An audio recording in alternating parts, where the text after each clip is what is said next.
Many thanks for choosing us. Let's begin with 25 students of the Islamic Senior High School in Kumasi who are on admission. This was confirmed by the regional manager, National Ambulance Service, Somik Dut. According to him, none of them has sustained gunshot wounds.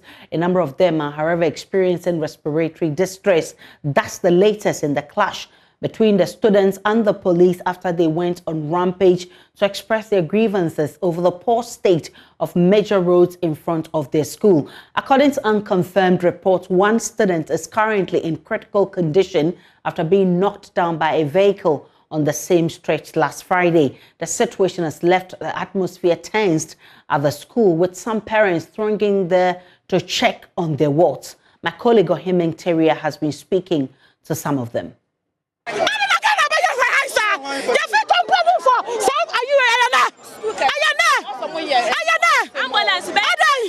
Just a PT, Maka was Peter Faka was some Yabama Maka speed ramps and was some so many speed ramps in the day. Am I? What was that? What did Mata Ugana? I said, my baby, and I, Mrs. Abibaka, who did ya? And your moon chairman and Messia Mopa. Ebia, Munyabutan Colano, Seneco, Mama, the Yami Yakrasa Hamikran said, what's going for? No being Colasso bed demonstration. That's the movie Colama Bay demonstration. Demonstration, Manca police for Bibia. Yes, to Croman him say, demonstration. You think I catch a police for some police for Crata and Sanma bed demonstration. Where the man be not being Colano, and Colano me more.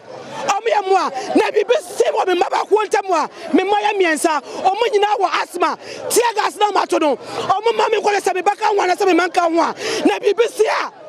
Rade, school for no, on Benom police for Nina, Madame I say, I know. Police for her and Cranwa inside, but on one Yaquayan room, one Sharifa and one Hamza. It's me, Manam Mesha Womo. No cranny me buy and Mina quite room. Me Quanan Crane, Pima, as an unconscious, no, the form of a pray. And I miss Sue Papa. And ambulance pick up near Sawomo, and your moko. I'm Mutu and a car one. And my minimum dear Makuma Tom Yamka, but me about time. Me won't move from one day. Brand Ukraine, we are about time but Tunquano from Rabaho. Yan my time, fine. Mima Humi dear Makuma Tommy Yam. And see, Omo Mujina, my tiny swa, Omu dear no, and your casa, Ajia, sister, Wabano. Who bana ebia yankoshe hospital ho so waka ho na parent na kuma atoni yam.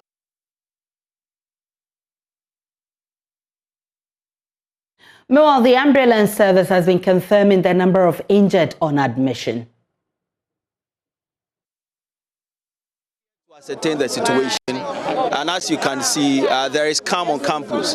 Teaching and learning is currently ongoing.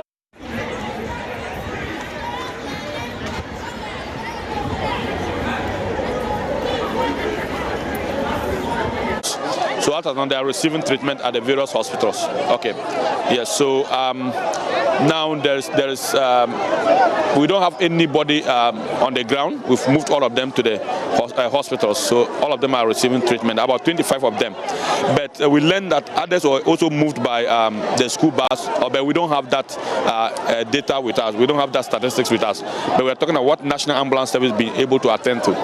Yes. What were wrong with these students, the victims that you sent via your? So we met them in the respiratory distress. That is, they had difficulty in breathing. So as a result of some were triggered, they had conditions like asthma and other things. So it was triggered as a result of the atmosphere, the tear gas that was thrown around. So it triggered them, and others also as a result of exhaustion. They just went off and then they went having difficulty in breathing, and we have to help them, give them oxygen, and then move them to the hospitals. Were there gunshot wounds that you treated? No, we've not treated any traumatic injuries like gunshot wounds. No, we've not met any of such situation. All that we treated were just difficulty in breathing and people who were exhausted and had difficulty in breathing. We didn't have any bloody situation in our hands. How difficult was it for you and your personnel in attending to these patients? Yes, so normally the crowd control. No, the public always want to help, but at the end of the day, the way they were lifting the people who were unconscious, because somebody who is trying to breathe, the best thing is for you to put the person in recovery position and allow the person to be there. Since the person can breathe, okay, you try to put the person in recovery position, but some of them were kept on their spine, and they were lifted here and there, and they were moving them anyhow, and that was the difficulty. So we think that normally they should always allow the professionals to, especially when we are at the scene, they should be reassured that we'll do a good job for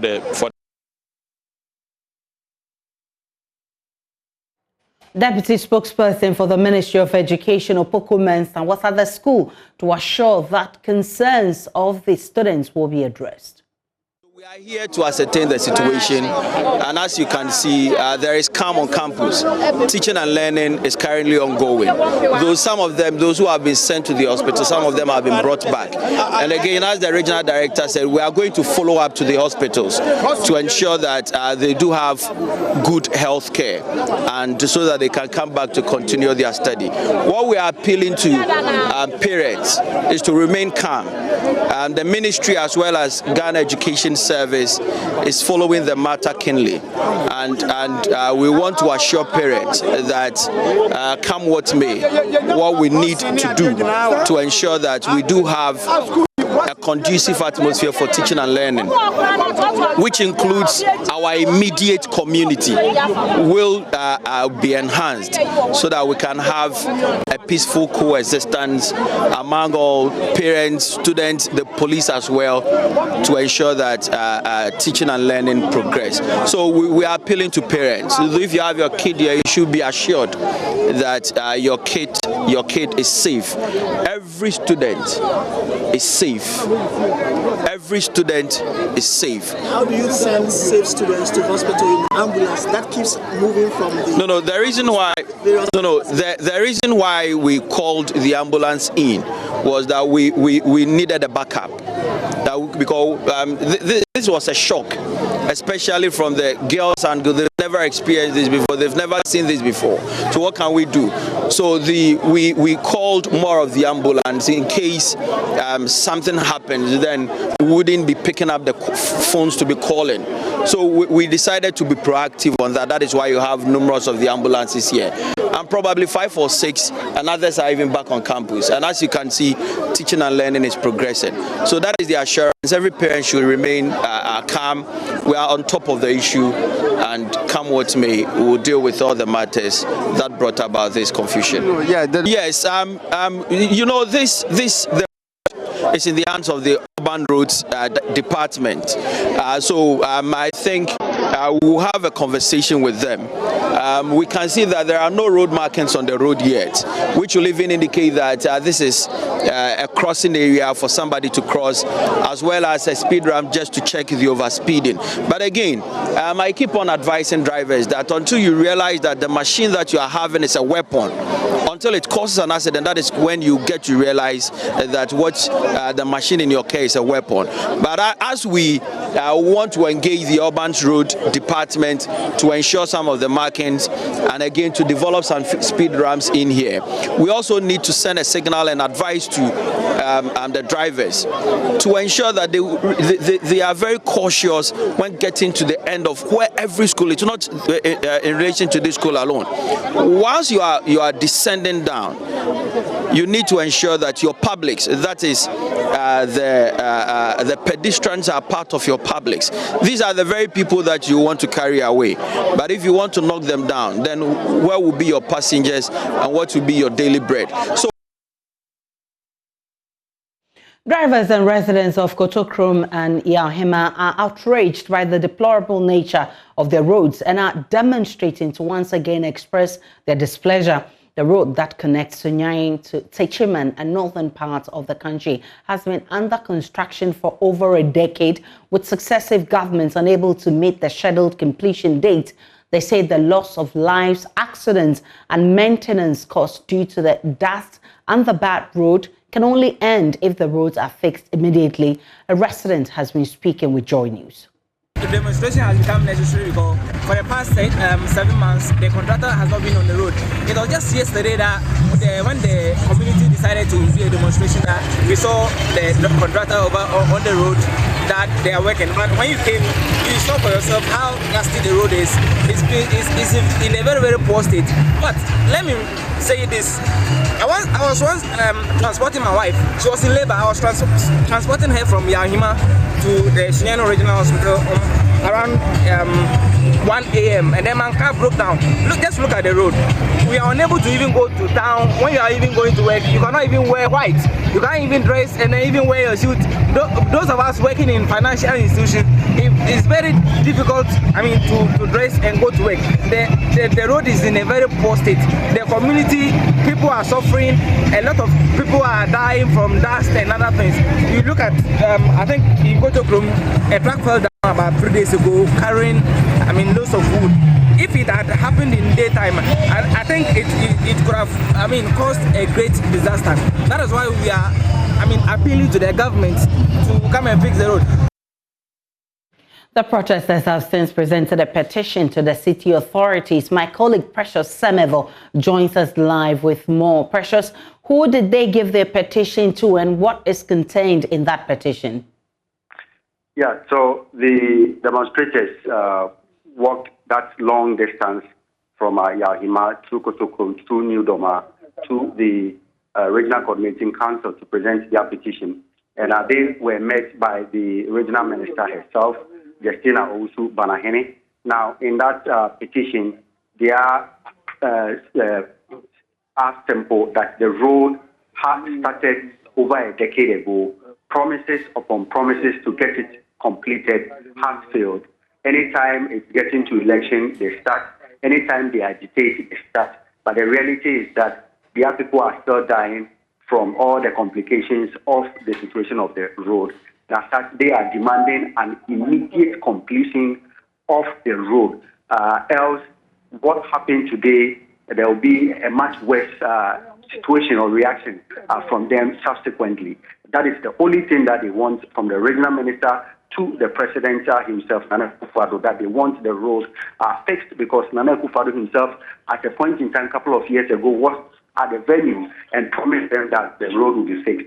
But that has not been done, and they are not happy about it. Now, the regional minister assured them that the contractors, they are speaking to the contractors to speed up with the work, and they will ensure that the road is done, because it's a major road that connects to the northern part of Ghana. And when it is done, it will boost the economic livelihood of the people along that stretch and in those communities. And I assure them that once again to put pressure on those who are working on it to ensure that the road is completed on time, to alleviate them of their plight.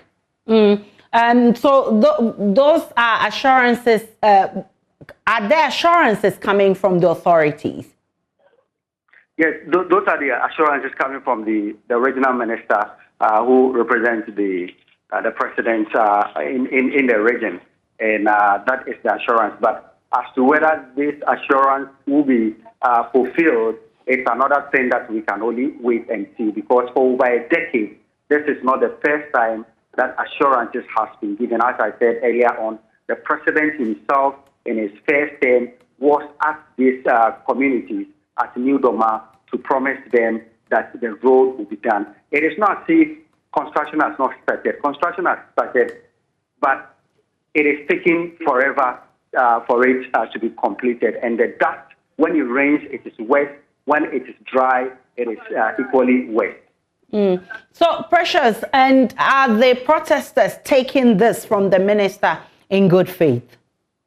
Well, for now, they will have very little to do they believe that the fact that they took to the street, a peaceful one for that matter, to demonstrate to the whole world what their situations are, and that the petition they've given to the regional minister should be enough to let them know that if after some time they do not see it on the ground indicating that the job will be completed in no time, then they will hit the street again, or as they put it, they will decide on what to do, that authorities may not be happy with their reaction.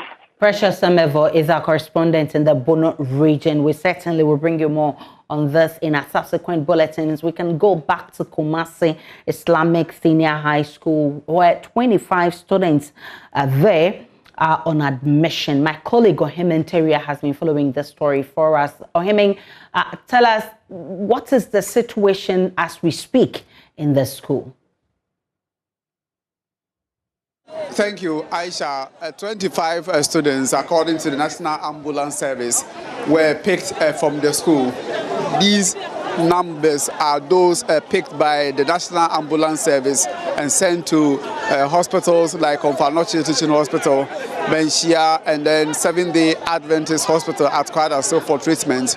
There are others whom we are told were picked in the school's bus and sent to nearby facilities for care and attention.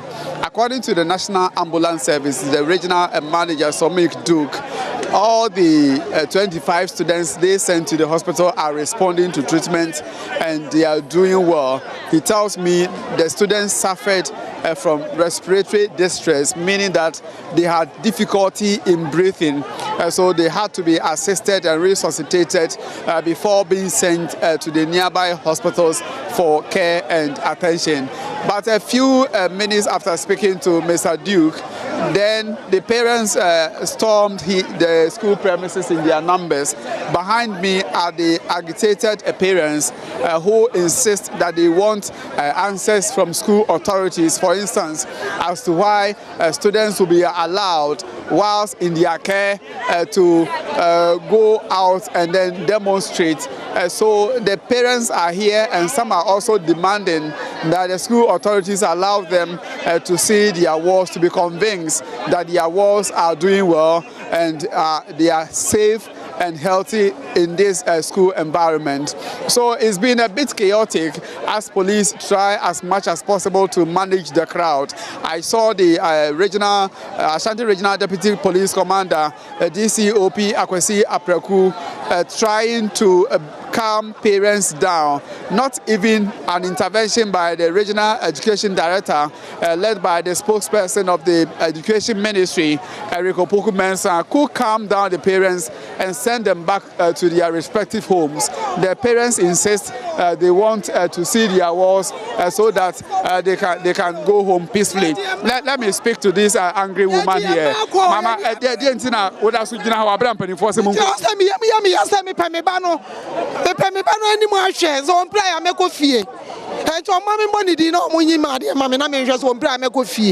Mami, Obia Mprai, Mpanifo Tissue Ambulance Service Fortune say, Obia Atomo, Entinka, Munyawomo, na Omunyawomo, no Montina, no Munshawo. What is in our person? Says, Menti will be there. I am in one was a mathematic. Omunya Cronfor, Omoba, Adisia, never understand to me. I should choose to Omosa. Mammy, a Tionka will be ambulance for Mudum Quaya Sabiana say, and Corano no Muntime home, no Mudum Quesa and Bramo, a Totia Gasno, or Muhian, we have been into Mudum Quentia, Tionka will be Obian Pranemuno, or Mosha or Obian. I ain't me, bet me a cotton if you had that. National Ambulance for Nekamia Casambaco. All right, Aisha, this is a distressed parent who says she can't go home and she wants information because according to her, the students involved have been shot. And so because of this information she picked, she can't go home. She wants her ward to be called so that she sees her and can go home peacefully. Even when I told her, according to the information I received from the National Ambulance Service, 9 none of the students have been shot. She seems to be a bit relaxed, but still insists that she wants to see her ward in this school. So that has been the situation here. And as we speak, many of them keeps on coming. From this angle, you could see some of them coming here to see and inquire from the school authorities what is happening here. But unfortunately, they are not being allowed to see the walls here. Many of them keeps on coming to the school premises here at the Islamic Senior High School. But the gates have been put under lock and key, meaning that they will not be allowed to see their walls as we speak now. Ohime Interior is our correspondent in the Ashanti region. He's been monitoring this for us. We definitely will bring you updates in our subsequent bulletins. To the Savannah region, where the regional minister has assured security has been beefed up in and around Kutula to bring the tension there under control. One person was shot dead a couple of days ago after a confrontation between two rival traditional chiefs who were claiming ownership of Kutula. Kutula is located between Savannah and Northeast region, but administratively, the community is in the Savannah region. The committee tasked to resolve the contention of the affected community say it is cash-strapped to carry out its activities. My colleague Eliasa Tanko joins me with more on this. Eliasa, what's the background to this claim of affected communities? Well, this community is part of some over 40 communities that are currently in dispute. And these particular communities administratively are within the North Gonja district of the Savannah region. And these particular communities are occupied by the members of the Tampuluma ethnic tribe. And for a very long time, these particular tribes have been calling for a paramount chief of their own. And that has brought some tension between these community members or this particular tribe and the Gonjas who are traditionally overseeing this particular area. And so during the creation of the new regions, all these 40 communities decided to be part of the Northeast region. They said that because they are in the Savannah region or under the Gonjas, and because of the tension that has been simmering between them and the Gonjas, they are lacking development in the area. So they wanted to be part of the Northeast region, and this is where the new tension began. And because the Gonjas in the Northeast region, the Savannah region, resisted this particular attempt, and in the end, these particular communities were not able to be part of the Northeast region. But since then, there have been tension between the Northeast region. There's a paramount chief at the Sioux traditional area called Janga, and also the Wasipe traditional area in the Daboya area. Thankfully, I've been joined on the phone by the Savannah Regional Minister, Said Mohazu Jibril, and he'll be telling us more. I'm grateful for your time, sir. How volatile is the situation in the communities under contention? Yeah, good afternoon. And good afternoon to your cherished listeners. I think the situation is not as such volatile, but everything is under control. Like you were.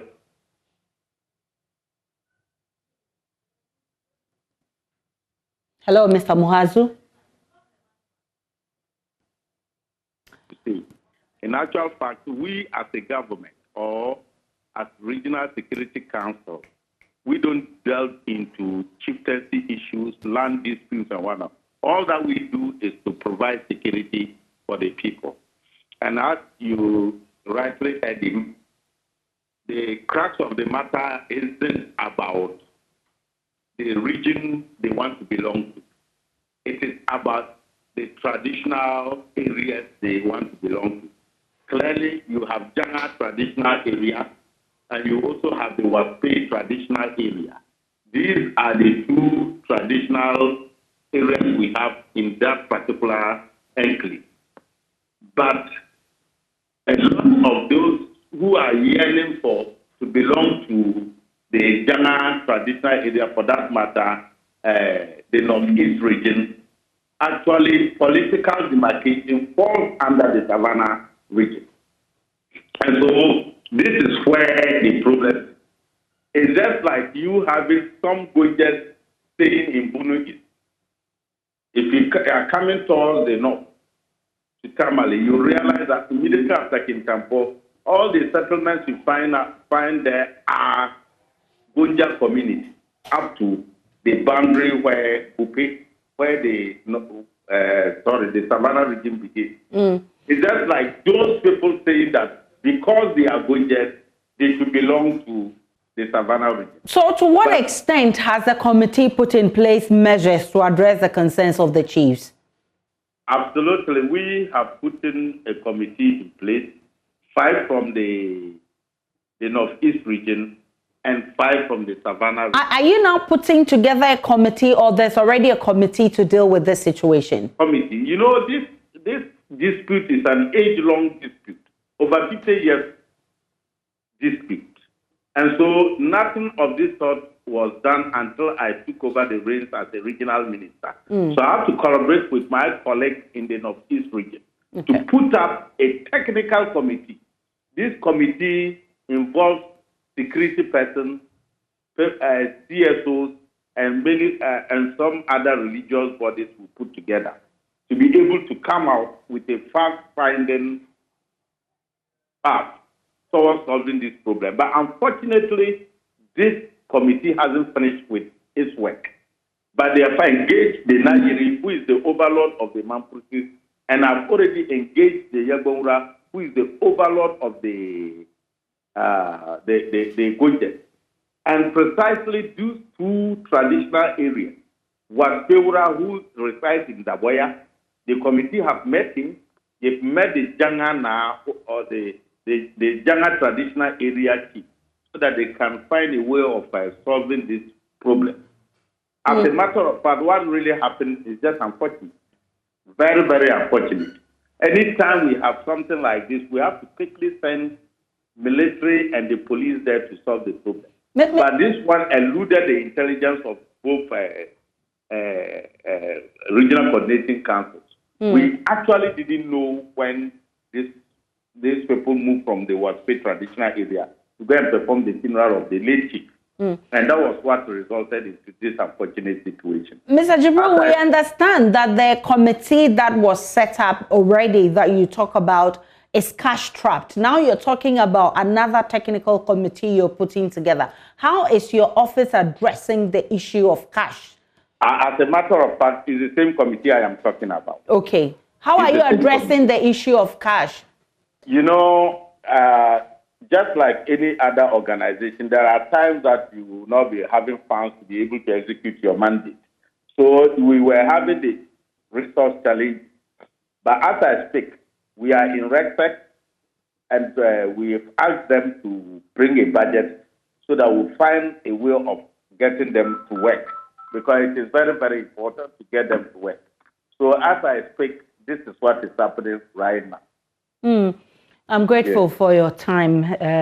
Savannah Regional Minister Saheed Muharu Jibril spoke with us. He says he's working together with the committee to bring sanity to the area. Finance Minister Ken Ofori-Atta says government is only spending a little of its annual expenditure to build what he calls a righteous state whilst attaining a key nation transformation component, spirituality. Government has in the last week been criticized following revelations that nearly 200 million cedis of taxpayers' money has so far been spent on the National Cathedral project.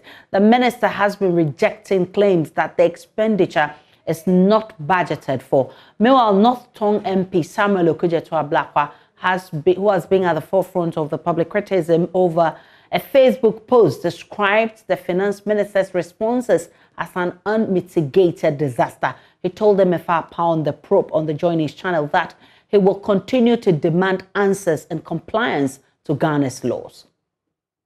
I have even heard some people try to compare what is going on now with the National Mosque.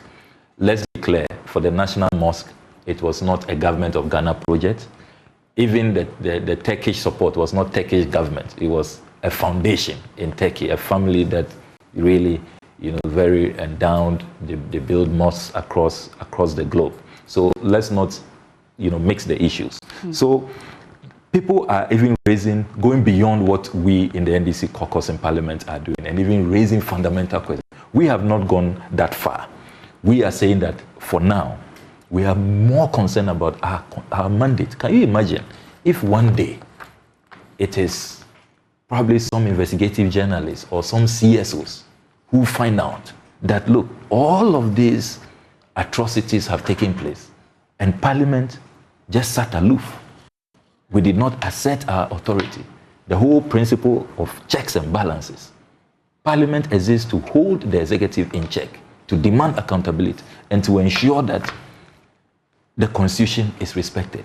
You checked your responsibility. How will we look? Okay. You know, and what would the Ghanaian people say? So people should not, this is not... So it's not a case that you are just picking and choosing. Yes. You are not picking and choosing which issues to hold government accountable Exactly. We're demanding accountability across board, and we are saying the Constitution should be respected.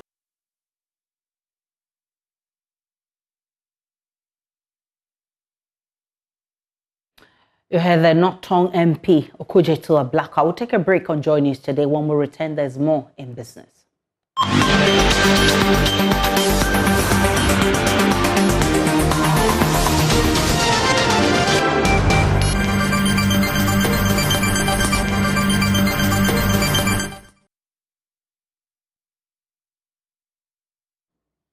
Hello, good afternoon. Welcome to Business. My name is Darryl Kwao. Stakeholders in the startup ecosystem with support from the National Entrepreneurship and Innovation Program, NEIP, are developing a bill to streamline funding support for startups. This forms part of a move by stakeholders to bring all business support programs targeting the youth under one umbrella through the National Entrepreneurship Policy. Chief Executive of the NEIP, Kofi Ofosu Nkansa, disclosed this at an engagement with the Enterprise Bureau as part of a startup dialogue. Because if you look at the startup index, Africa, I think the likes of Kenya, South Africa, Egypt, and sometimes Nigeria, they are quite ahead of Ghana in terms of how much investments they receive into their startups ecosystem. And it's because of the building blocks they laid, the foundation they laid and all that. Then Ghana too, we are not sleeping. As I speak now, a Startup Act is being developed by the ecosystem, and once it gets passed by Parliament and it gets a presidential assent, and we get to implement what is in the Act, it will help stimulate growth in the sector so that we can continue to provide support which will ensure growth of the sector. Typically, they need funding support, market access, regulatory support in terms of product certification at agencies like Standards Authority, FDA, and the like, tax compliance issues with Ghana Revenue Authority and other financial institutions. How do we give them exemptions? Already, if you come through any IP, we're able to assess 5-year tax exemption. If you're a business person under 35, your first 5 years, you are tax exempt until such a time that you get some footing before you start paying tax. But these are isolated supports in the ecosystem now, which the Startup Act will bring together under a national entrepreneurship policy, so that from the government side, the policy framework will be available to drive the growth that we expect in the ecosystem, because entrepreneurship is the order of the day. Now, the Association of Bread Bakers in the Ashanti region is calling on government to reduce taxes on baking ingredients, especially wheat flour. According to the bakers, this will help reduce cost of bread across the country. They say prices of bread will continue to shoot up if the situation is not resolved. Love FM's Abdul Latif Awal spoke to some bakery owners in Kumasi. Currently, about 75% of wheat flour is used to make bread, while the remaining 25% is used for cakes and other pastries. Prices of wheat flour have been revised upward for 3 consecutive times since the start of the year, once before Russia invaded Ukraine and twice after. Chairperson of the association wants the government to reduce taxes on baking ingredients. Teresa Boachi Bedu leader of bread bakers in Ashanti region. We have some of the ladies who come to collect the bread, and then they also give it to the final seller. So, for example, if I make the bread and I give it to them, 8 cedis, she also come and take it and give it to the final seller at 8 cedis, 70 pesos. And then the final seller will also sell at 10 cedis. It is going up, but there's nothing they can also do. That is why we are also suggesting that since the dollar is going up, and we can't do anything about dollar going up, if they can just reduce the price of the taxation, the government can reduce it so that currently, so we can also buy until the time that things will stabilize, because we all know that if we pay the tax, it's then that they can also work on the country. Some bakery owners are also feeling the heat of the price increase in baking ingredients. Every month there is an increment, which is not helping us. It's reducing our capital. A flour which was buying at 245,000 beginning of this year is now selling at 445,000, which is almost times 2. The government can reduce, to consider their tax for them, either to reduce it a bit for them so that they can also reduce the price for us a bit. Abdul Latif Awal's report read to you.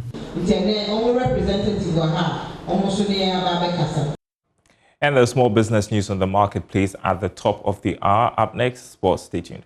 Let's do sports now on Joy News today. I am Muftau Nabla Ablai. Black Stars coach Otto Addo is confident the Ghana Football Association will complete the nationality switch of at least 3 players next week.